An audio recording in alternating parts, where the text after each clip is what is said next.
You'll often hear port address translation referred to as overloading, and what PAT does, and where the overloading term comes from, is that we are overloading a single routable address because PAT allows the private IP addresses of inside hosts, note the multiple there, the plural, to be translated to a single routable address. So we only need one address instead of multiples, and even better, we can use the address that's already in use on the outside interface, which in this case is going to be, we know, 172.12.123.1.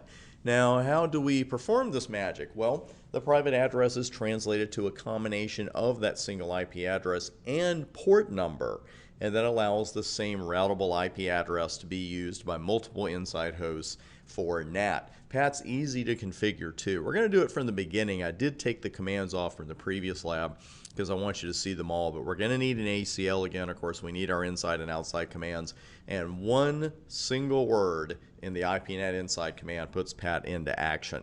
And let's go ahead and make that happen. Let's call up router 1 here. And what are we going to do first? See, you curse me for this now. You may not curse me, but you might say, oh man, he's already shown us that twice, you know. But one day, when I learn to spell the word inside, and one day, you're going to be putting that in on a live router or in the exam and say, man, I remember Chris Bryant just bugged the heck out of me about that. Let's write the access list.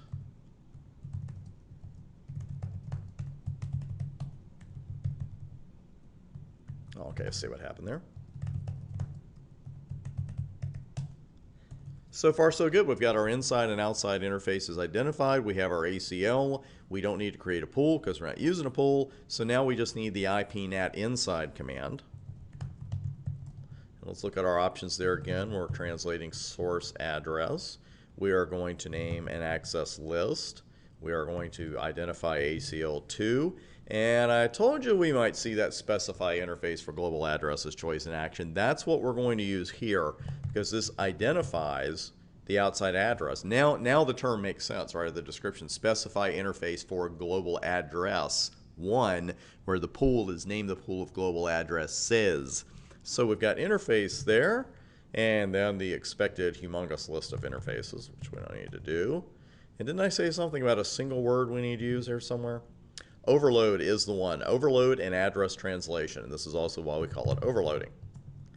And we have some options after that, definitely for future studies. You may never bump into those.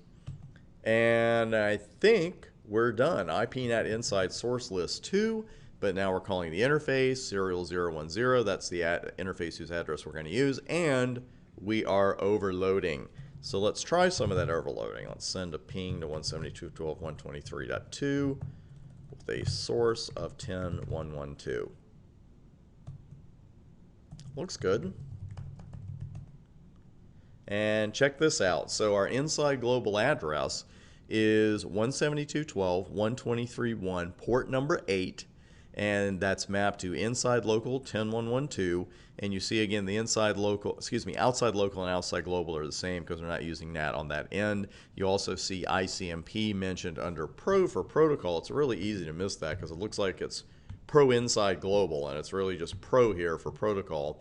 And that looks good. So let's go ahead and send one from 22 because that will be the real proof. Oh, went a little fast there. There we go. Goes right through. And check it out. So now we're using the same inside global address. And we're already using it on the serial interface. Really can't beat that. It's the port numbers that differentiate the combinations. So that's really port address translation. You can put a lot of ports on there. I've seen different maximums, but they're all really high. So it's not like you can do this 50 times and run out of port numbers. But you probably will not bump into that ceiling anytime soon on your network, and certainly not on the lab. But that is PAT in action. I wanted to show you one more command before we move on to the next section about NAT. And it's show IP NAT statistics, or just show IP NAT stat. It's a great way to remember it. And this is going to show you how many active translations you have, the peak number of translations you've had, and some other helpful information. And note here when it says peak translations 4 occurred 26 minutes ago, that's when I was working with SNAT and with Dynamic NAT. So it kept up with all of that information, and right now it's telling you I've got one dynamic translation, one extended. Peak translations 4 shows you your outside interfaces right now, because I believe if I run show IP NAT trans, yep, they're all gone now. So let's run it now. It'll probably show, yeah. While I was talking, they all died out, so to speak. So right now, show IP NAT stat shows that we don't have any active translations.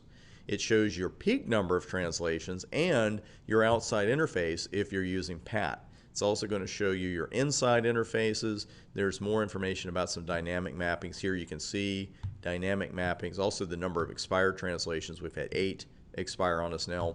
Dynamic mappings, inside source, and here's even the line, access list to, and then the interface. So let's go ahead and send another ping there. And then I'll show IP NAT stat. And you'll notice that it's saying one dynamic, one extended, because it is it's still technically dynamic. It's not what we refer to as dynamic NAT, but it's a dynamic entry, and it is an extended entry because we are using port address translation.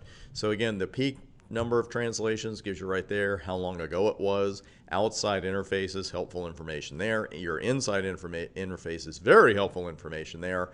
And then some information on expired translations and what your dynamic mappings even are. So again, NAT, PAT, both very straightforward stuff. Watch your inside and outside commands and your syntax on that IP NAT inside command, and you will nail every question on the exam. That's enough for NAT and PAT right now. Let's move on to another subject, and I'll see you on the next video.